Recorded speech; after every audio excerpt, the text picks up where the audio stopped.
Hello, welcome to another video today I'm going to be discussing how to use some exercises with the Sensa Mat, or Acupro Mat as it's also called. And we've used this for quite some time, and I've got two mats that I'll show you in the video. The main one I'm using here is the long black one, and basically it's just a series of rubber spikes that you can use to sort of walk on, as I'm showing you here. So this long one is a perfect one for a person with walking difficulty, walking impairments, and basically they can use this in their home to improve their ability to walk. I make it look fairly simple because it is, because I don't have a walking impairment, but trust me, if you're a person that does have a limp or very weak or lazy feet, you will find it very, very painful. When I say painful, it's painful in a good way. So it's a pain that is actually necessary to improve your ability to use your feet to absorb shock.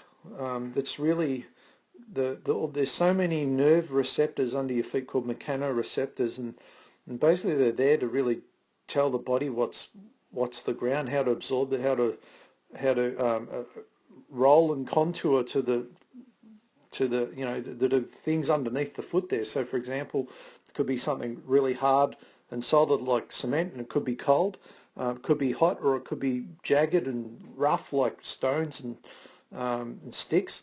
And basically they tell your body how to move. So it's very important for the integrity of all the other joints, because they're the first ones there, and they're like shock absorbers in a car. That's what they're meant to do. So unfortunately, with all the shoes we wear and lazy exercises and just poor movement in general, they become disabled and very poorly used. And so when you walk on something like that, it creates a lot of pain as those nerves are sort of exposed to it. Now, a lot of the exercises in the past I've shown are like the toe touch drill, the single leg stuff's just standing up, which is by far the best stuff with it. But as you can see here, you can use it to do deadlifts on. So basically the width of the mat is perfect for this exercise, and that I can actually, and I could do this with squat. Squat's possibly not quite as good because I might need a little bit of a wider stance.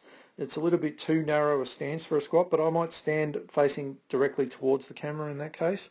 And I could put it underneath the squat cage if I was using a barbell or even holding a dumbbell, for example. But out of the exercises I prefer to use it with, it's usually the lunges and the single leg stuff, and maybe this deadlift. All right, so that's the first exercise I would use that for. And you would need one of the long rubber mats there, and you can see the little red one to the side. That's only ideal for a single leg exercise, which I'm about to show you here, which is with a lunge. So this is a lunge. I can just do like a basic lunge, so where I've just sort of set up the front foot on the lunge mat there, and just doing a couple of simple ones. And for some people, this might be as hard as you can make it. This might be really difficult. All right. If however you start to get the hang of it, then you can come up into single leg stance, and this is where the beauty of the mat is really exposed.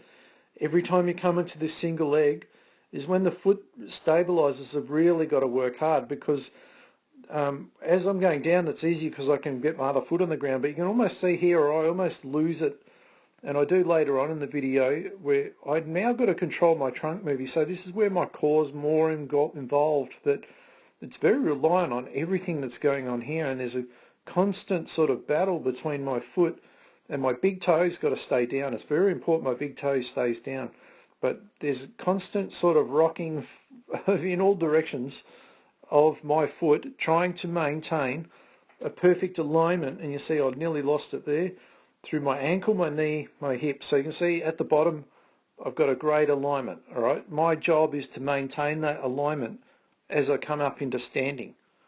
If at any point I lose that, and I see how I'm starting to get what we call shoulder sway, that becomes a big problem when you're moving at speed. All right, so I need to keep this really good alignment, firstly to keep my knee protected, but also to make sure I can guarantee the movement works well. All right, so once I've got that basic lunge, I could move from the deadlift, which is simple, to the lunge, and then the stability lunge. So I can now move into a lateral lunge. And this is a little bit different to the other ones in that the foot is actually moving. Whereas say with the single leg stuff even, I can plant my foot and keep it in the position all the time. Whereas this one now, I actually am going to have to find the spot to stand. All right, so I can't actually determine where's the best spot to place my foot. I'm just going to have to trust that it's going to find it. And if it doesn't, too bad. I've got to absorb the shock and move around it. So this is a great exercise, and the lateral lunge is a great one anyway. But this version here that I'm showing is where I'm absorbing the shock on the left leg and then coming up into stability on the right leg. So I'm getting the foot stability here, and when I'm moving back into that bit there is where I'm now actually getting foot stability more on this side because all my weight's transferred to here. So I've got this lateral sort of movement, and the best part is I can't premeditate anything. I've got to react. So that's the difference with the other ones, in that the foot is always left there, and I'm just moving. But I could actually, I can actually have it, and I know what to expect because it's always in the same spot. Where this one, it's never going to be landing in the same spot. All right, so there's 3 exercises I've shown, or sort of 4 actually, because there was 2 of the lunge. But the next one is where now we move to the single leg deadlift. So we did the traditional deadlift or the trap bar with 2 legs. The single leg one is much more difficult on the foot. So you may have a little bit of pain with the 2 legs, but you'll have significantly more with one if you've got very weak feet. And you can see even here, I'm a little bit sloppy today, and my foot's sort of really not cooperating with me. I'm way better on my right leg, by the way, than my left leg. So usually when I demonstrate, I try to do a lot more with my left, just so I can get a little bit more activity out of it. But again, the lateral movement, the shoulder sway, the balance between the foot, the hip, trying to keep everything in that structural alignment again. All right, this is where foot stability is sort of really planting almost down this way, and the hip is almost going this way, so that my knee in the middle is perfectly, it's like a complete balance. And then again, my core is just got to stay really still. I don't want my trunk to sort of fall out to the side.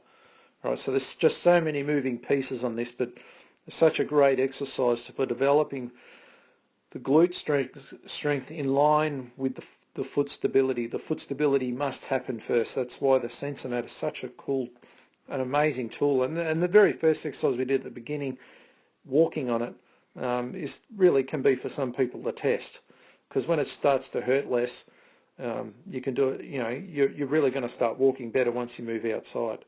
All right, so there's the single leg deadlift, and the exercise I'll probably show you next. And I could do this on the little red mat that you've got in front of me. So if you didn't have the big black one that I'm using, I could have used the little red one there. And I often use the red one with the toe touch drill. So that's where, and I'm just going to show you quickly here if you haven't seen the toe touch drill before. So this works where I'm just standing right in the middle of it, a bit like the single leg deadlift there, and then just sort of little taps on the ground behind me. Yeah, and again, the same theory, trying to not stop that shoulder sway that you just saw there, and trying to keep that foot well stabilized and the hip and everything working as a collective team. So really cool stability drill, very simple but highly effective. All right, so there's a real combination here between just working stabilizers and working with strength. And this is the last one I'm going to show you is where we use the little red one again. And all you need here is a little box. And the little box is what we're going to use to do a step up with. All right, so you can see here I've just got, this is perfect size for the red mat. So all I do, now you just got to make sure that it doesn't slide off. So get it in a really good spot. And once you've got your foot set on there, make sure it doesn't you don't move around on it. Now this is also when I use the step up, not as most people know it, where they're standing upright, but where we're actually in a bent over position, just as I was with the deadlift. And the reason for that is it really loads up this glute perfectly. Every time I get into this position, as long as I have good anterior tilt, so anterior tilt is where my pelvis is tilting forward and I have that little curve in my back. It's very much like a setup of a sprinter in the blocks at the start of a race. All right, and that's what allows them to explode out of it, because their glutes are going to be switched on big time.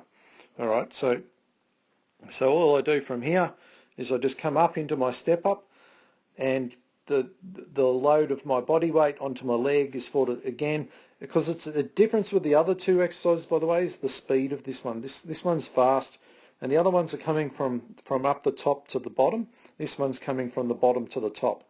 So it's in a different pattern, and it's at a much different speed.